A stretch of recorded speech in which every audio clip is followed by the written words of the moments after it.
الحمدللہ، اللہ تعالیٰ کا لاکھ لاکھ شکر ہے کہ مالک الملک نے اپنی یاد کی توفیق اور موقع عطا فرمایا۔ لاکھوں اور کروڑوں درود حضرت محمد مصطفیٰ صلی اللہ علیہ وآلہ وسلم پر، جن کے طفیل مالک الملک نے یہ مہربانی عطا فرمائی۔ سامعین کرام، اللہ تعالیٰ نے قرآن پاک میں ارشاد فرمایا، اعوذ باللہ من الشیطان الرجیم، بسم اللہ الرحمن الرحیم۔ اے ایمان والو، یاد کرو اپنے رب کو کثرت سے اور اس کی پاکی بیان کرو صبح اور شام۔ اللہ تعالیٰ وہ ہے جو نازل کرتا ہے رحمت تم پر اور اس کے فرشتے، تاکہ وہ نکالے تمہیں اندھیرے سے نور کی طرف، اور وہ مومنین پر ہمیشہ رحم فرمانے والا ہے۔ انہیں یہ دعا دی جائے گی جس روز وہ اپنے رب کریم سے ملیں گے کہ تم ہمیشہ سلامت رہو، اور اس نے تیار کر رکھا ہے ان کے لیے عزت والا اجر۔ اے نبی، ہم نے بھیجا ہے آپ صلی اللہ علیہ وآلہ وسلم کو گواہ بنا کر، اور خوشخبری دینے والا اور ڈرانے والا اور دعوت دینے والا اللہ تعالیٰ کی طرف اس کے حکم سے، اور روشن کرنے والا چراغ بنا کر۔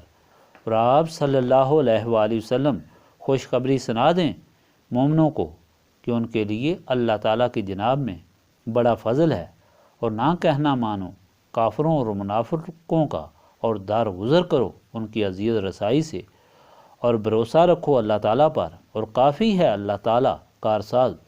اے مومنوں، جب تم نکاح کرو مومن عورتوں سے، پھر تم انہیں طلاق دے دو اس سے پہلے کہ تم انہیں ہاتھ لگاؤ، پس تمہارے لیے ان پر عدت گزارنا ضروری نہیں، لہٰذا ان کو کچھ مال دے دو اور ان کو خوبصورتی سے رخصت کرو۔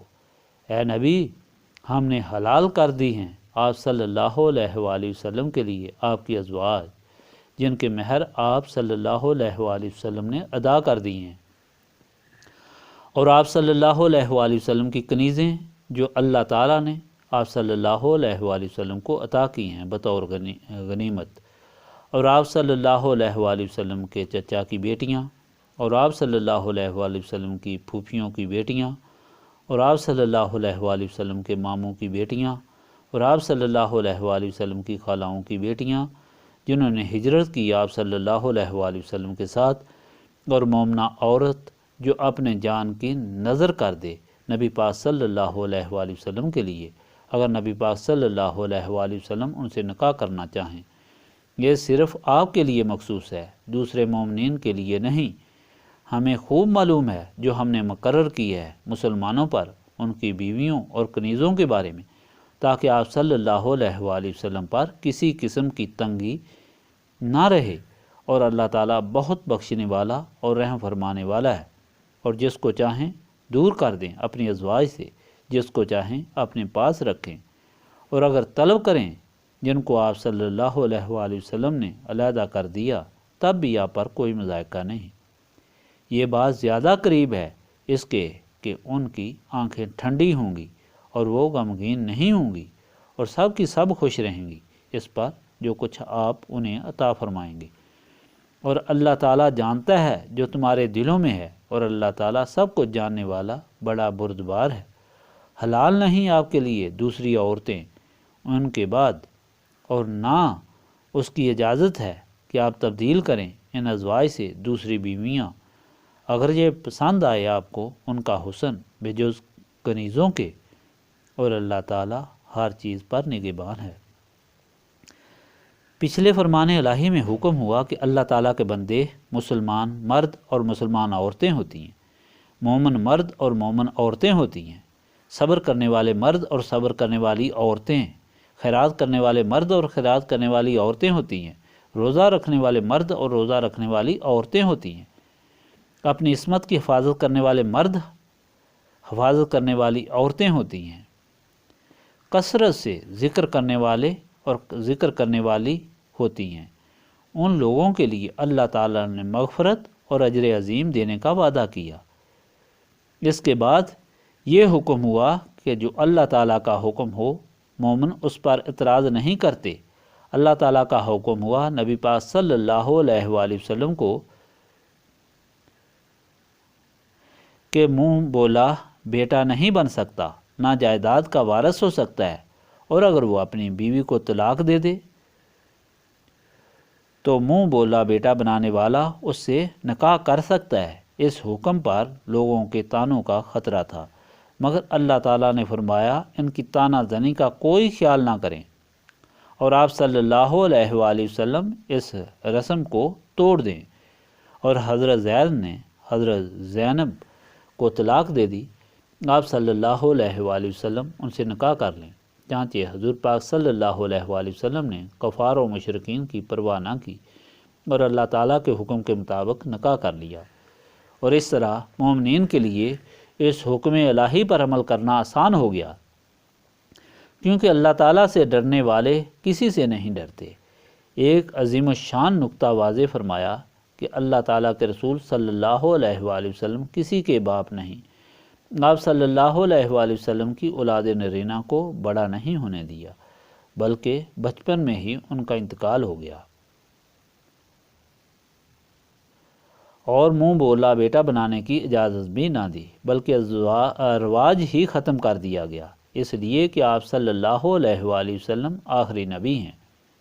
آپ صلی اللہ علیہ وآلہ وسلم نے دین کو مکمل کر دیا ہے، اب اس میں اضافہ نہیں ہو سکتا نہ کمی۔ یہ عظیم مرتبہ ہے جو آپ صلی اللہ علیہ وآلہ وسلم کو ملا، لیکن شیطان نے بعض لوگوں کو گمراہ کر دیا اور ختم نبوت سے انکار کر کے مرزا غلام احمد کو نبی مان لیا۔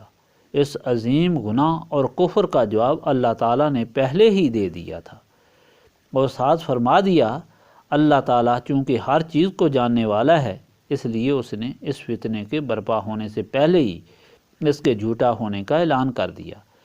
یہ سارا فرمان نبی پاک صلی اللہ علیہ وآلہ وسلم کی شان اور عظمت بیان کرنے کے لیے ہے، اور آپ صلی اللہ علیہ وآلہ وسلم سے نسبت قائم کرنے والوں کی شان بیان کی گئی ہے۔ آج کے فرمان میں بھی اللہ تعالیٰ نے اپنے رسول پاک صلی اللہ علیہ وآلہ وسلم کی عظیم الشان شان بیان فرمائی کہ اللہ تعالیٰ کے رسول صلی اللہ علیہ وآلہ وسلم پر ایمان رکھنے والوں، اللہ تعالیٰ کا ذکر کثرت سے کرو، اس سے تمہارے گناہ بھی معاف ہو جائیں گے اور تمہارے روحانی درجے بلند ہوں گے اور تمہاری مشکلات حل ہو جائیں گی۔ اللہ تعالیٰ اور اس کے رسول صلی اللہ علیہ وآلہ وسلم کا قرب زیادہ سے زیادہ حاصل ہوگا۔ اللہ تعالیٰ اپنے بندوں کو ظلمت سے نور کی طرف لے جانا چاہتا ہے، اور اس کے لیے اللہ تعالیٰ کے فرشتے بھی دعا کرتے ہیں۔ اللہ تعالیٰ نے واضح فرمایا کہ نبی پاک صلی اللہ علیہ وآلہ وسلم کو گواہی دینے والا، خوشخبری دینے والا، ڈرانے والا اور روشن کرنے والا چراغ بنا کر بھیجا ہے، اللہ تعالیٰ کی طرف بلانے کے لیے، اور اس کی گواہی دینے سے یہ بات سمجھا دی کہ کوئی عمل ماضی یا مستقبل کا آپ صلی اللہ علیہ وآلہ وسلم سے پوشیدہ نہیں، آپ صلی اللہ علیہ وآلہ وسلم خود دیکھ رہے ہیں۔ اس لیے آپ صلی اللہ علیہ وآلہ وسلم کی گواہی روز حشر ہوگی جو قبول کی جائے گی۔ آپ صلی اللہ علیہ وآلہ وسلم نے مومنین کو خوشخبری سنائی کہ ایمان رکھنے والے اللہ تعالیٰ کی حفاظت میں ہوتے ہیں، دنیا میں وہ اللہ تعالیٰ کے دوست ہمیشہ فاتح اور محفوظ ہوتے ہیں۔ تاریخ عالم گواہ ہے، روز محشر جب سب کو بلایا جائے گا، لوگ قبروں سے اٹھ کر میدان محشر کی طرف بھاگیں گے، لیکن مومنین خوشی خوشی اٹھ کر سروں سے مٹی جاڑتے ہوئے بولیں گے اللہ تعالیٰ کا شکر ہے جس نے وعدہ پورا فرمایا۔ پھر سب مومنین اللہ تعالیٰ کو دیکھ کر سجدے میں پڑ جائیں گے۔ جب سر اٹھائیں گے تو ہزاروں سالوں کا روز محشر ختم ہو چکا ہوگا۔ ان مومنین کی رہنمائی ان کا نور کرے گا اور وہ جنت میں جائیں گے۔ یہ دوزخ کو دیکھیں گے، اس میں اپنے لاحقین کو دیکھ کر اللہ تعالیٰ سے ان کی معافی کی درخواست کریں گے۔ اللہ تعالیٰ ان کو معاف فرمائے گا۔ جن کے رشتہ دار کم درجے کی جنت میں ہوں گے، ان کو اللہ تعالیٰ سے اپنے ساتھ رکھنے کی اجازت مانگیں گے، جو مل جائے گی۔ ایک ایک شہید کو 70 انسان بخشوانے کی اجازت ہوگی۔ غور کیجئے، یہ خوشخبری سنانے والا اور قبر کے عذاب، محشر کی ہولناکی، دوزخ کی سختی، اتنی بڑی سزا سے ڈرانے والا حضور پاک صلی اللہ علیہ وآلہ وسلم کو بنایا۔ حضور پاک صلی اللہ علیہ وآلہ وسلم نے فرمایا، مخلوق کو اس عذاب سے ڈرنا چاہیے اور اللہ تعالیٰ کے انعامات سے مستفید ہونا چاہیے۔ اس کے لیے اللہ تعالیٰ کی راہ اختیار کرنی چاہیے۔ اب لوگ اس راہ پر کس طرح چلیں گے؟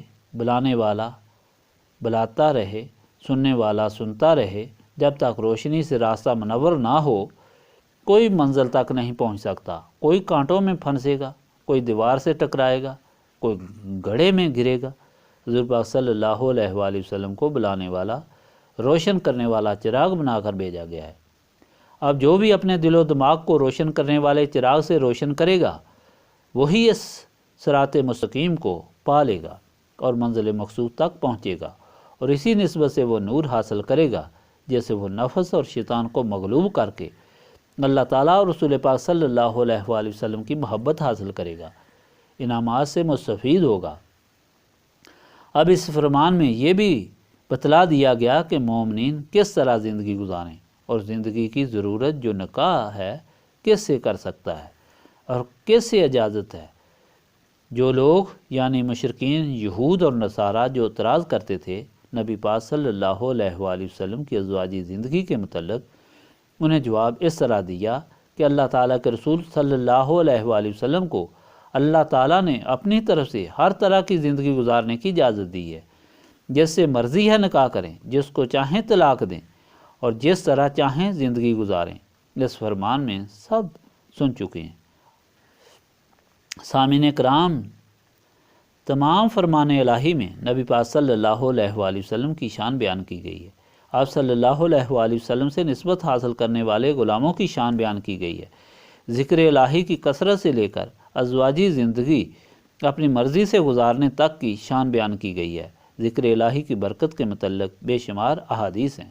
حدیث قدسی ہے کہ جو شخص مجھے یاد کرتا رہتا ہے، ایک وقت ایسا آتا ہے کہ میں اس کی زبان بن جاتا ہوں جیسے وہ بولتا ہے، میں اس کی آنکھیں بن جاتا ہوں جیسے وہ دیکھتا ہے، میں اس کے ہاتھ بن جاتا ہوں جس سے وہ پکڑتا ہے، میں اس کے پاؤں بن جاتا ہوں جس سے وہ چلتا ہے۔ گویا ذکر الہی سے نفسانیت ختم ہو جاتی ہے اور انسان نور علی نور بن جاتا ہے۔ حدیث شریف میں آیا ہے، جو شخص مجھے یاد کرتا رہتا ہے میں اس کے اور اپنے درمیان ایک کھڑکی بنا دیتا ہوں جہاں سے وہ مجھے دیکھتا ہے اور میں اسے دیکھتا ہوں۔ میں اس کا دل ہاتھ میں رکھ کر فرشتوں کو بلاتا ہوں جو آ کر سجدہ میں گر جاتے ہیں، تو میں فرماتا ہوں کہ آج تم کو میں نے اپنے بندے کا دل دکھانے کے لیے بلایا ہے۔ اس وقت اللہ تعالیٰ کے بندے کا دل اہل عرش کے لیے اس طرح چمکتا ہے جس طرح اہل فرش کے لیے سورج اور چاند چمکتے ہیں۔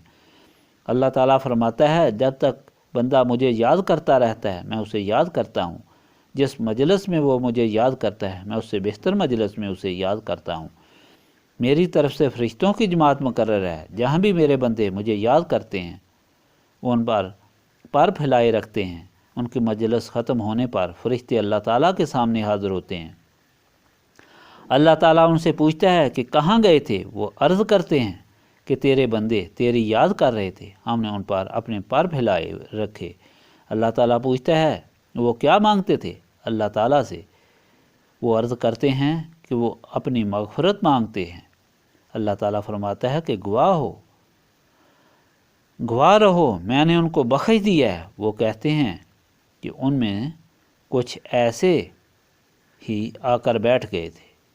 اللہ تعالیٰ فرماتا ہے ان کے ساتھ بیٹھنے والے بدبخت نہیں رہتے اور ان سے محبت کرنے والے نامراد نہیں رہتے۔ حدیث پاک میں ہے کہ ایک شخص نے 99 قتل کر دیے، پھر توبہ کی خواہش پیدا ہوئی، کسی عالم کے پاس پہنچا اور پوچھا کہ میں نے 99 قتل کی ہیں، میری بخشش ہو جائے گی؟ اس نے کہا ہرگز نہیں، تو اس نے اس عالم کو بھی قتل کر دیا۔ اس طرح پورے 100 قتل ہو گئے۔ پھر ایک درویش کے پاس پہنچا کہ میری مغفرت ہو سکتی ہے؟ اس نے کہا ہاں، فلاں جگہ میں اللہ تعالیٰ کے بندے ذکر الہی میں مصروف رہتے ہیں، ان کے پاس جاؤ تمہاری مغفرت ہو جائے گی۔ وہ چل پڑا، رستے میں وہ مر گیا۔ عذاب کے فرشتے بھی حاضر ہو گئے اور جنت کے فرشتے بھی، دونوں میں اختلاف ہوا کہ اس کو کون لے جائے گا۔ آخر اللہ تعالیٰ کے سامنے فیصلے کے لیے حاضر ہوئے۔ اللہ تعالیٰ نے فرمایا جہاں سے مغفرت کے لیے چلا تھا وہاں سے اس کی موت کی جگہ کو ماپو اور اس جگہ سے اللہ تعالیٰ کے ذاکرین کی جگہ ماپو، جو فاصلہ کم ہوگا اس کے مطابق اس کو لے جاؤ۔ اللہ تعالیٰ نے پھر زمین کو حکم دیا کہ تم جائے موت سے جائے مغفرت تک کم ہو جاؤ، اور جہاں سے وہ چلا تھا وہاں سے جائے موت تک زیادہ ہونے کا حکم دیا، چانچہ اس کی جگہ موت سے جگہ مغفرت تک فاصلہ کم ملا تو اللہ تعالیٰ کے حکم سے جنت کے فرشتوں کے حوالے کر دیا گیا۔ نبی پاک صلی اللہ علیہ وآلہ وسلم نے صحابہ کرام کو فرمایا کہ تم کو بتاؤں سب سے افضل کام کون سا ہے؟ صحابہ کرام نے عرض کی، یا رسول اللہ صلی اللہ علیہ وآلہ وسلم ضرور حکم فرمائیں۔ نبی پاک صلی اللہ علیہ وآلہ وسلم نے فرمایا، اللہ تعالیٰ کا ذکر۔ صحابہ کرام نے عرض کی، کیا جہاد سے بھی؟ فرمایا، ہاں، یہاں تک کہ مجاہد کی تلوار خون آلود ہو کر ٹوٹ جائے۔